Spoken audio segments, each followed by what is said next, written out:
Okay, and now at number 24, my personal favorite Led Zeppelin album, and that's Physical Graffiti. Physical Graffiti, again, a double album. Balls Move for, I think it was, what, 1976? 1975, I was close. And it was a double album that was ranked number 5 at the time. So people were buying Zeppelin stuff, and they bought this album in droves, and it was a tremendous album. Oh, with songs like The Rover, In My Time of Dying, Houses of the Holy, Kashmir. The Wanton song is awesome.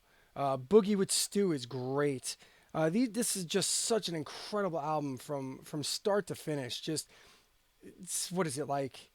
Over an hour of just amazing music. Physical Graffiti is an all-time great album.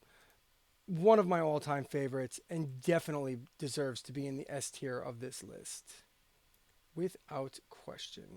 Back-to-back Zeppelin albums, because why not? They're Led Zeppelin. They dominated the 70s, did they not? Houses of the Holy, a step below Physical Graffiti. Great album, all the same. Over the Hills and Far Away, Song Remains the Same, Dancing Days, Dire Maker, No Quarter, awesome songs. Just Houses of the Holy is a great album, great cover. But it is a step below Physical Graffiti and Led Zeppelin 3, in my opinion. So this one will fall in an A tier. I'm not gonna go on and on about Zeppelin because I think Zeppelin has the most albums on this list at like 5. I feel like there's 5 of them on here. So that'll go in an A tier, and rightfully so. It's not as good as Physical Graffiti, but it's still great. So can't kill Zeppelin. You just can't. You could try, but you can't. Here we go. We got 2 in a row that are all-time greats. Queen, Night at the Opera. There's nothing else to be said about this album. Prophet Song, Bohemian Rhapsody, You're My Best Friend, Death on Two Legs. This is an all-time great album, and if Queen didn't make this list, this is the only Queen album on this list, which is a fucking tragedy considering Neil Young's on this list like 4 times. How in God's green earth did News of the World not make this list? How did Sheer Heart Attack not make this list? How did Queen 2? I mean, I understand we're going by record sales too, but News of the World, tremendous record sales. Tremendous. There's no excuse for this. None. Probably one of the biggest albums of the 70s. Not on this list. Night at the Opera, I feel like their arms were twisted. Oh, okay. We'll put Queen on there because Queen was another band that the critics didn't love for whatever reason because they were too bombastic or too showy. I don't really know. I don't get it because they dressed up and looked a certain way. I really don't understand what these music critics hated in the 70s so much. Like, the difference between Led Zeppelin and Queen, in my opinion, is the way they dressed. Other than that, Queen is every bit as great a band as Led Zeppelin is, without question. So, Night at the Opera is, without question, an S tier album. Like, not even close. Like, it doesn't even compare. Like, if there was a tier above this, I would put Night at the Opera up there over the Zeppelin and the Yes, and because it's just all time. It's all time. The other great, and this is like the all time Yes album as far as I'm concerned, and that's Close to the Edge. I mean, I understand that most Rush fans will stick to their guns and their holsters there, and they'll have their hand on their gun and they'll be like, 2112 is the birth of long form songs, or was the best of the best when it came to prog rock long form songs. I'm here to tell you that Yes did it better first. I'm sorry. I know. I'm a Rush fan. I'm the biggest of the biggest Rush fans.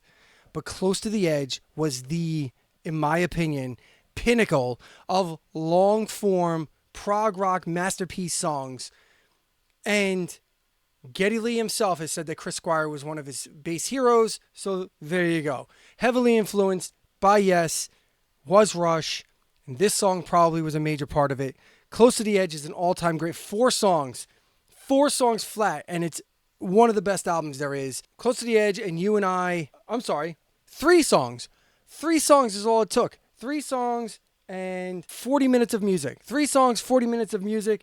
You got the 18-minute epic, Close to the Edge. You got the 10-minute epic and You and then you got Siberian Khatru, which comes in at like 9 minutes. So there's not one short song to be found on this entire album, and it's an all-time great. Close to the Edge is an S tier, 2 back-to-back S tier albums. I couldn't be happier. Love it. Ugh. All right, well, I have no idea why this album is on here, but Neil Young, After the Gold Rush, comes in at number 20. And I got to tell you, I simply don't get it. Look, I understand that this was his first solo album, and I guess it's important for its time, but it wasn't even a critical success in its time. It didn't even sell a lot in its time. So the retroactive genuflecting for this album, and now the fourth Neil Young album fourth? Yeah, I think this is his fourth entry on this list. Why do these critics have such hard-ons for Neil Young? Why? I will never understand. This is fuck. I'm going to put this in an F tier. Because that's how angry I am about the Neil Young thing. Fucking F tier album. That's it. I've had enough. I've had enough of the Neil Young thing. Enough. Hopefully we can move on. Joni Mitchell, Blue. The only reason I'm pissed about this is it really a rock album? I understand back then she played at Woodstock and folk is considered rock, especially back in the 60s and 70s. So I guess I can let that fly. I'm going to let it slide. I'm going to let it go. Then it's a good album. Joni Mitchell's great. You can't go wrong with Joni Mitchell. If you're into folk music or slower stuff, acoustic stuff, wonderful voice, wonderful songwriter, probably like the female Bob Dylan when it comes to writing this type of music.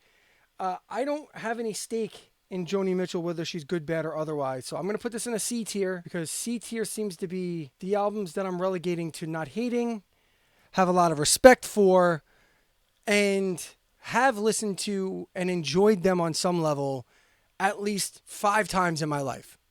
How's that sound? Finally, a Bruce Springsteen album I can get behind. Born to Run is a classic record, period. Great song, great album, just across the board.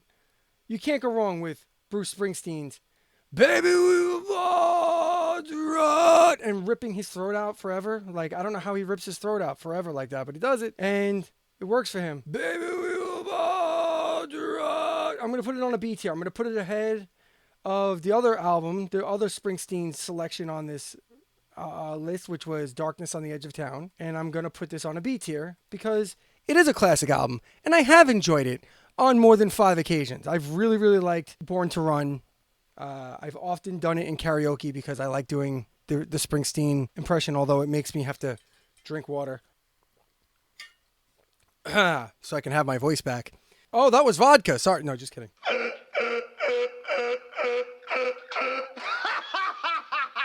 Coming in number 17, of course, the band that started metal, and their first album should be on here too, but for some reason it's not. Paranoid was the album du jour that I guess critics picked to be the one representative album of metal. Because that's the other thing about Rush and Kiss not being on this list, is that there's virtually zero early metal representation other than Zeppelin and this one Sabbath album. I mean, for God's sakes, I don't even think Deep Purple is on this list. What in the hell? Anyway, Paranoid is an all-time great album. S tier, without question. You can't not love this record if you like metal or rock at all. It's just a beastly album. Paranoid is just an all-time great. And I understand. I think Paranoid's a better album than the first album, if I'm being honest.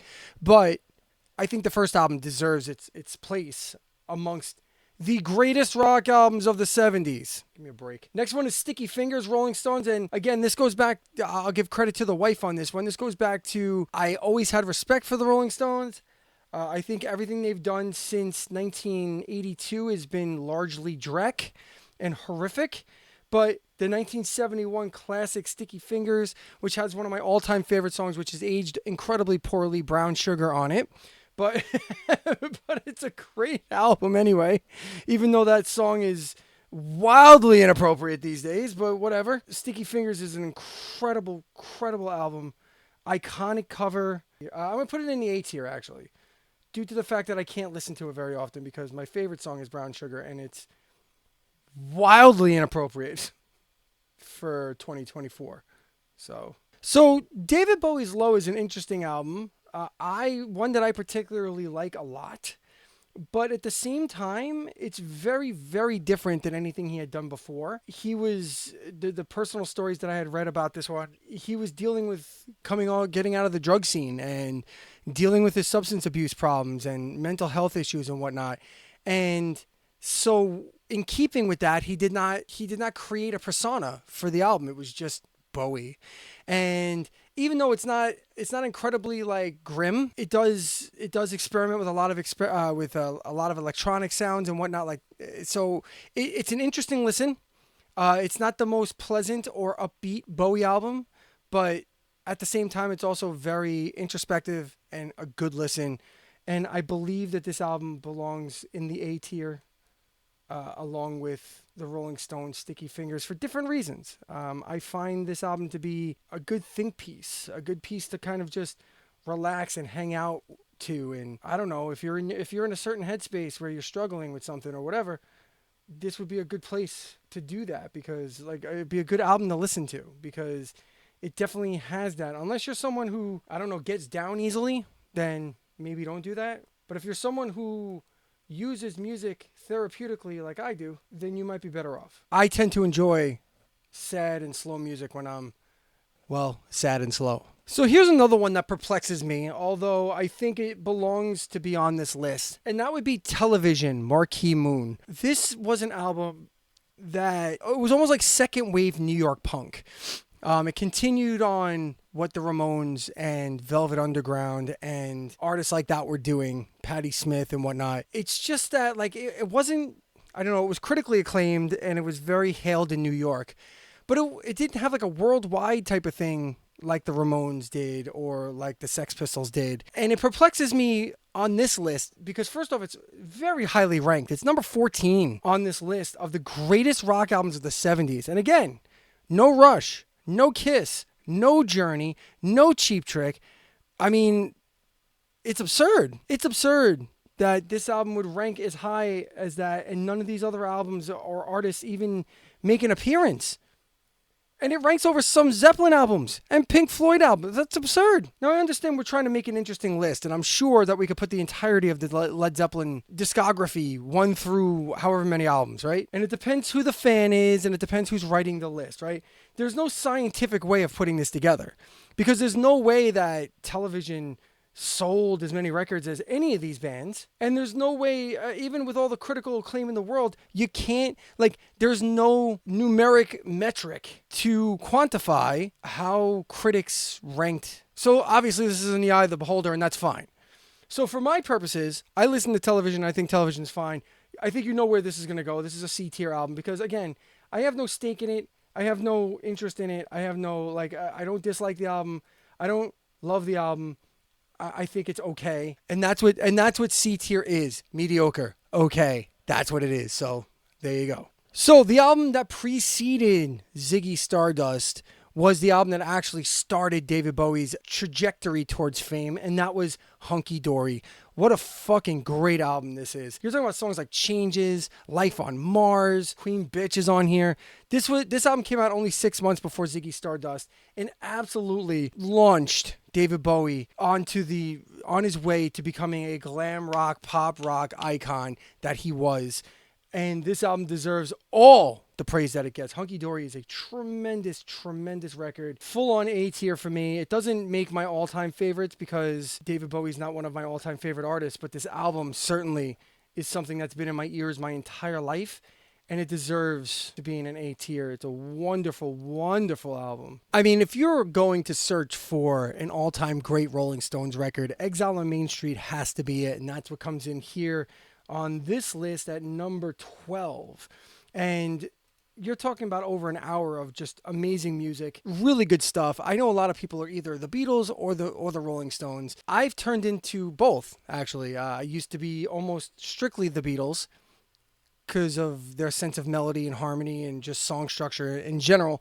I didn't understand what the appeal of the Rolling Stones was until I saw a drum documentary on Netflix, and they were all talking about Charlie Watt as being this great drummer, and Ringo Starr for that matter.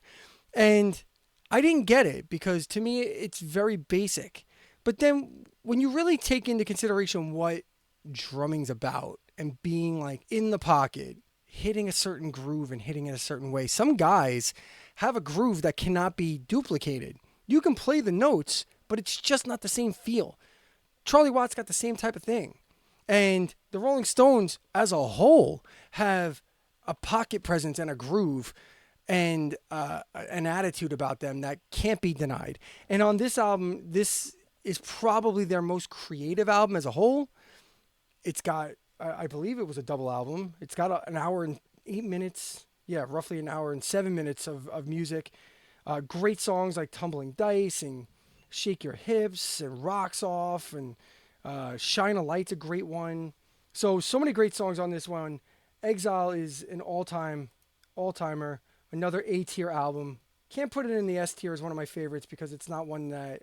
I mean, I do listen to it a fair amount, but it's not my favorite. It's not my favorite Stones album, but it's definitely the one I would point to. If I was going to send someone to say, dude, you need to get into the Rolling Stones, this would be the album I would listen to. Bob Dylan, Blood on the Tracks. Bob Dylan had a funny quote about Blood on the Tracks because it is a breakup album, and Bob Dylan being a person who reflectively wrote a lot of music. He said when asked about the album's popularity that he didn't understand why so many people enjoyed so much pain.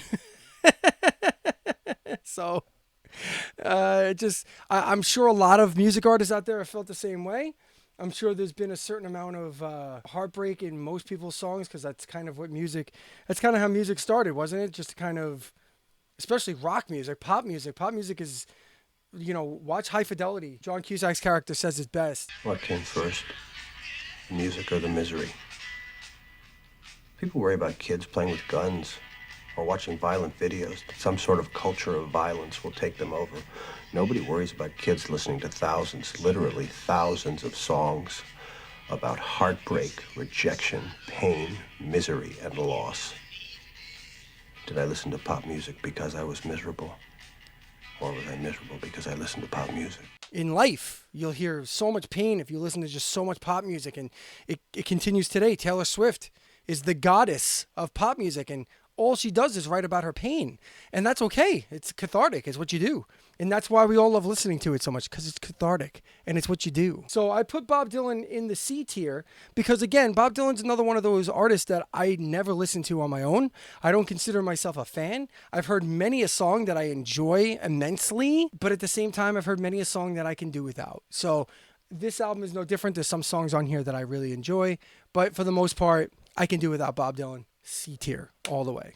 Who's Next by The Who? I've always kind of liked The Who as like a background band to me, and I think I've mentioned that earlier with Quadrophenia. This album, though, Who's Next, is a much, much better album than Quadrophenia. You can't go wrong with Baba O'Reilly right off the top. So when your album opens with that song, you're in for a good time. Who's Next is a fantastic record. Again, The Who is not one of my favorite bands, but I will solidly put this one in a B tier because the songs that are on here are tremendous. At the same time, I don't know, The Who, Roger Daltrey always just got to me after a while. I loved everything else about The Who, but Roger Daltrey as a singer was never one of my favorites. So I can't ever put them in an A or an S tier because, with the exception of Tommy, and if I'm being honest about Tommy, I love the Broadway musical version better than the actual Who version. But the Who music is incredible. But when we're not talking about Tommy, we're talking about Who's Next, and Who's Next has got very, very great songs. Baba O'Reilly, Bargain, Won't Get Fooled Again is on here. Behind Blue Eyes. This is a tremendous, tremendous album from cover to cover. But those 4 songs, along with some of the other ones in here, Love Ain't For Keeping is pretty cool. These are songs that are all-time great songs and deserve their praise. So I think a B tier for Who's Next is fair. Now for this next one, me not being a gigantic Pink Floyd fan, it may shock you that this album's going to end up in the S tier because it's not Dark Side of the Moon and it's not The Wall. There are 2 Pink Floyd albums that I love with all of my heart, and I always have loved with all of my heart. And this is the first one, and that is Animals. This album not only influenced me as a listener because I love this album, long ass songs, very involved. Everything about this song, but also influenced Steven Wilson a lot, who's an artist that I tend to love a lot. And I hear a lot of this influence in his solo work, less in Porcupine Tree, more in his solo work. But you can hear it in Porcupine Tree as well, like songs like Time Flies and stuff like that. I was born in 67,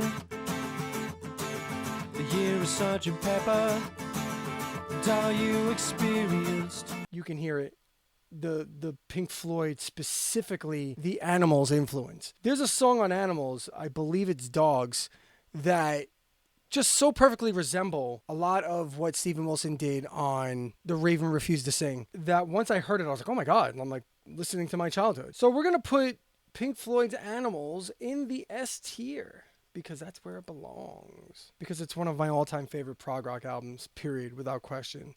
It's a cornerstone album in my ears. Love that album so much. So this is a weird one for me too.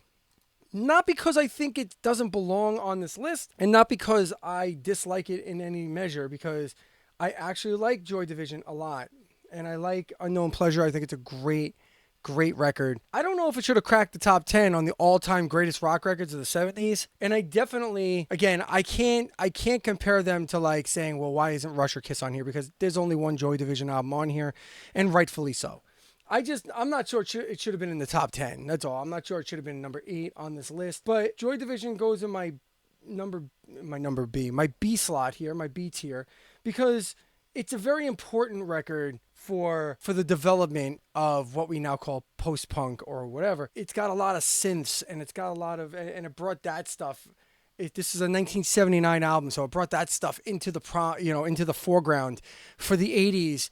For what became an explosion of synths and keyboards and things of that nature. So I think it's a super, super important record musically. And then the album cover is iconic as all hell. So much so that I own a Coheed and Cambria shirt that's mimicking this album cover. So it's an important album. It's very, very iconic, and it deserves to be on this list. That's why I stuck it in a B tier, because it's not mediocre. I will listen to Joy Division on occasion, but for the most part, it's not one of my favorites, but it's a very, very good record. I think it's a solid B. I think B is fair for Joy Division. Pink Floyd, The Wall. The Wall is an all-time great record, and I have a hard time saying anything different. It's well written. Every single song is great. Every single moment is great. The movie, even though it's completely fucked up, a fever dream at best, still iconic. The artwork from it is iconic. The music is iconic. The tour was iconic. Everything about The Wall was next level huge. And it stayed in the charts forever. Another Brick in the Wall is an iconic song that we hear everywhere to this day. So I have to put it in an A tier.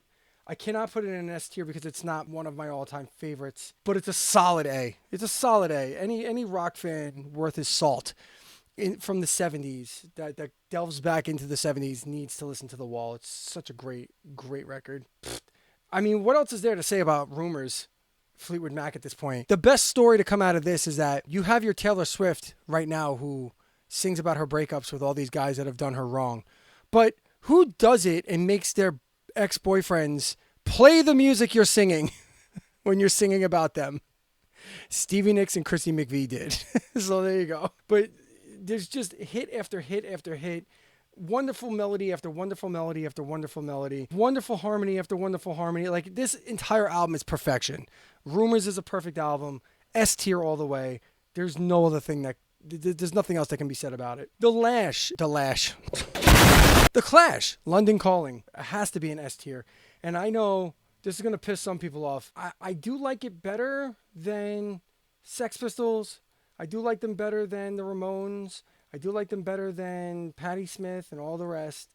My thing with The Clash is that they weren't the first. They came out later than the rest of these bands. But at the same time, like, they also refocused the punk thing. They made it more about political anger and less about the grungy aesthetics and all the things that go with that, that came after the Sex Pistols, and how they kind of became more about the look, and the Clash were like, screw that, we're just angry political activists and this is what we're doing, and that's what they did, and the music reflected that, and it's like 18 or 20 blistering songs, and it's top tier. To me, it's top tier punk music is London Calling. So that's why it's an A tier. Not the very top, because they're not my favorites. But so honestly, every album out of the last 4 have been over-explained and overdone. So I'm going to just try and burn through them here. Led Zeppelin 4 would make my S tier, but honestly, it's just overplayed. It's the most overplayed Led Zeppelin music there is. Rock and roll, Misty Mountain Hop, Stairway to Heaven. I mean, come on. What's the other one? Black Dog is another one. Like, I've heard all these songs on classic rock radio ad nauseum. Like, it's almost painful to hear these songs again. I like them when people cover them, like when Mastodon did Stairway to Heaven a few years back. That was fun. Or when I hear Heart do Stairway to Heaven, or I get excited when I hear rock and roll like before a band comes on. Like I'm at a concert hall or something and that's the song they play to like warm up the speakers or whatever the fuck. But like other than that, like I can't ever put this album on and listen to it on my own. It's just overdone. It's overplayed. And it's not nearly as good as Led Zeppelin 2, which isn't on this list. However, with that being said, Led Zeppelin 4 has to go in an A tier just because it is that brilliant of an album. It's all-time great. It's just not in my S tier because I can't listen to it again. I don't think I've purposely listened to Led Zeppelin 4 in probably a decade at least. So I don't even think it's on any of my playlists, like my random playlists that I play. It's not even on there because I don't want it to show up. David Bowie, Ziggy Stardust, great album, all-time great. Again, David Bowie's not one of my all-time favorites, but I love everything he does. It's weird. I have a weird thing with fandom, and I'm not going to have time to explain it to you right now. All I can say is that Ziggy Stardust is an all-time great record and deserves to be up on this list. So I'm going to put it in an A tier because, again, it's not an all-time favorite of mine, but it belongs in the A tier. And then the last two, very frustratingly, are Pink Floyd albums, a double shot. So I'm going to go with my least favorite of the two, and that is Dark Side of the Moon, which is actually number one on this list as the all-time greatest rock album of the 70s, and I understand why it's there. I'm not begrudging its place on this list because it is the greatest rock album of the 70s in terms of sales, in terms of influence, in terms of iconography, and the whole bit. Dark Side of the Moon, you own the 70s. Fair enough. Not one of my favorite albums, though. As a matter of fact, it's possibly one of my least favorite Floyd albums in general. So I'm going to put it in a B tier just because it's not one of my favorite Floyd albums of all time. Although it is great, it is wonderful, and I have a hard time begrudging anybody who wants to say otherwise. However, that's where it will go. It will go in my B tier. And the last album on this list is Pink Floyd's Wish You Were Here, which ranks as not only my all-time Floyd favorite, but possibly one of my favorite albums of my childhood. There are songs on this record, Welcome to the Machine, Shine On You Crazy Diamond, Have a Cigar, every song, Wish You Were Here, every song is a gem. Every song on this album is a gem. They're all wonderful songs. This entire album is one for the ages. Shine On You Crazy Diamond has like 9 parts to it. If you play them together, it comes out to 25 minutes, and it's an all-time epic tune. You also have a Cigar, which is probably my favorite Zeppelin song as a whole. Wish You Were Here is one of the first songs I learned how to play on guitar. And Welcome to the Machine is great. There's also a fantastic cover of that song done by Queensryche on their Take Cover album. Wish You Were Here is an all-time great. Deserves to be in my S tier. And everybody's S tier, honestly. And frustratingly so, we've come to the end of the list. And here we have our most populated tier is the A tier. Looks like 14 albums cracked the A tier, which is my very good tier. Almost perfect, almost wonderfuls. My superb or my perfect tier is 1, 2, 3, 4, 5, 6, 7, 8, 9, 10, 11. So that's great. The mid tier also comes in at like 11.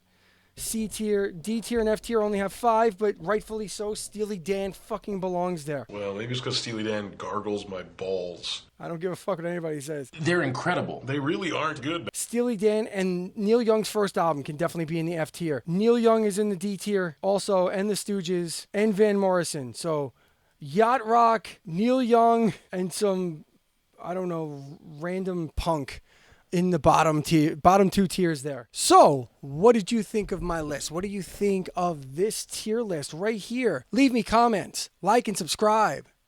Please go to my social media places, TikTok, Instagram, Facebook, all Redbeard videos. Also, I'm on Discord, Redbeard videos, and subreddit or Reddit. My subreddit is Redbeard videos. It's the place to find me everywhere. So please go do that.